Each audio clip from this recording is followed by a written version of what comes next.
अगर ऐसा होता है तो आतिशी और सौरभ भारद्वाज तमाम नेता कह रहे हैं कि हम सुप्रीम कोर्ट जाने का प्रयास करेंगे।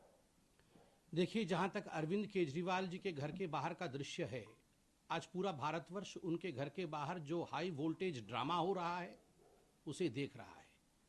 अगर मुझे एक वाक्य में कहना पड़े अरविंद केजरीवाल के घर के बाहर क्या हो रहा है तो मैं कहूंगा it is celebration of corruption. जश्न भ्रष्टाचार बनाने की कोशिश आम आदमी पार्टी के नेता और आम आदमी पार्टी के कुछ मंत्री कर रहे हैं। ये कोई पहला केस नहीं है। बोए पेड़ बबूल का तो आम कहां से खाए, करे घोटाला शराब का तो आराम कहां से पाए। ये शराब के घोटाले का विषय है और कौन सी कोर्ट तक शराब का घोटाला नहीं पहुंचा है। कौन सी ऐसी एजेंसी है जिस एजेंसी ने इस घोटाले की जांच नहीं की है, और कौन सा ऐसा दिल्ली वासी है, कौन सा ऐसा हिंदुस्तानी है जो इस विषय के तथ्य से, इस विषय के फैक्ट्स से अनभिज्ञ है। हर व्यक्ति जानता है कि प्रश्न कोई आज से पूछा नहीं जा रहा है। विगत 3 वर्षों से अरविंद केजरीवाल जी से आम आदमी पार्टी से सवाल पूछे जा रहे हैं। सवाल नंबर 1, अगर आपकी एक्साइज पॉलिसी इतनी अच्छी थी जैसा कि आप बता रहे थे, तो आपने एक्साइज पॉलिसी को क्यों रद्द किया?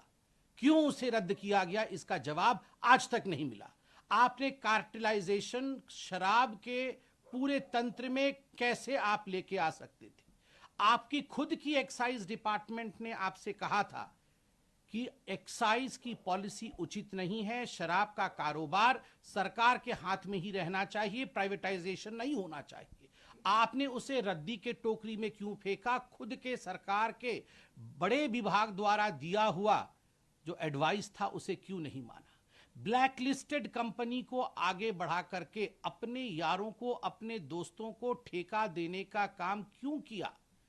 सबसे बड़ा प्रश्न उठता है। पहले 5% कमीशन दिया जाता था, आपने बढ़ा करके 12% कमीशन किया, और बैकडोर कमीशन जो 7% की अधिक कमीशन थी वह आपने ब्लैक मनी के रूप में रिसीव किया।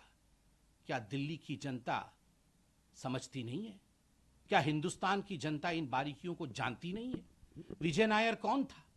आज रिकॉर्डेड स्टेटमेंट है, स्टेटमेंट्स हैं ईडी के पास, सीबीआई के पास, उन तमाम जांच एजेंसियों के पास जिन लोगों ने कई करोड़ रुपए किकबैक के रूप में रिसीव किया, और रिसीव करके इसको कहां कहां ठिकाने लगाया, किस बैग में इन्हें लेके गया, ये सारे विषय आज पब्लिक डोमेन में है। इन सारे विषयों की जांच हुई है। 14 महीने से मनीष सिसोदिया इसी विषय में जेल की सलाखों के पीछे हैं। कोई ऐसा कोर्ट हिंदुस्तान में बाकी नहीं है जहां आम आदमी पार्टी और अरविंद केजरीवाल जी ने जाके झूठ का पुलिंदा फैलाने की कोशिश नहीं की हो। मगर उसके बावजूद किसी कोर्ट से मनीष सिसोदिया को रिलीफ नहीं मिला। संजय सिंह बड़े बड़े भाषण दे रहे थे, जेल के अंदर हैं, आज भी उन्हें रिलीफ नहीं मिला है। तथ्यों के आधार पर काम करती है कोर्ट, तथ्यों के आधार पर काम करते हैं ये जो जांच एजेंसी है। ये गेट के बाहर, घर के सामने बड़े बड़े वचन से, ड्रामा से कुछ नहीं होता है। अतसी जी कह रही हैं अरविंद केजरीवाल एक व्यक्ति नहीं है, वो एक आइडिया है। then I should say he is a bad idea. Arvind Kejriwal एक बैड आइडिया है। The idea of corruption, the idea of minting money through I would say, through an excise policy. I mean, this is unheard of. A CM who talks about education. Manish Sisodia इनके education मंत्री थे, शिक्षा मंत्री थे। आपने विश्व में कहीं सुना है शिक्षा मंत्री शराब के घोटाले से पैसा बना रहा है? जो सीएम कहता है कि हम तो चांद में भी स्कूल खोल देंगे, वो शराब के पैसे से पैसे बना करके, शराब के ठेकेदारों से, शराब के बड़े बड़े माफियों से, डॉन से पैसे की उगाही करता है और करोड़ों करोड़ रुपयों का चंदा लेता है। क्या यह विषय आज दिल्ली से छुपा नहीं? तो स्वाभाविक रूप से अगर इस प्रकार की कार्यवाही, घोटाले किए जाएंगे तो कार्यवाही होना ये हिंदुस्तान के संविधान और हिंदुस्तान के कानून के दायरे में हो रहा है। क्या कारण था कि दिल्ली हाईकोर्ट तक जाना पड़ा और दिल्ली हाईकोर्ट ने उन्हें रिलीफ नहीं दिया? उससे पहले राउज एवेन्यू कोर्ट जो लोअर कोर्ट है, लोअर कोर्ट में भी समन्स को लेकर अरविंद केजरीवाल जी गए थे कि ये समन्स गैर कानूनी है। सेक्शन 174 के अंतर्गत कोर्ट ने स्पष्ट रूप से कहा यह गैर कानूनी नहीं है, आपको समन में अपीयर करना चाहिए। और कोर्ट ने, लोअर कोर्ट ने हिदायत दी थी जांच एजेंसी को कि समन भेजना बंद मत करिए, वो आप करते रहिए। हां, 15,000 के मुचलके पे, क्योंकि सेक्शन 174 बेलेबल ऑफेंस होता है, तो 15,000 के मुचलके पे, बेल पे अरविंद केजरीवाल बाहर थे। कोर्ट ने उन्हें वो बेल दिया था। मगर इसका अर्थ ये नहीं है कि आप देश के कानून के साथ खिलवाड़ करें।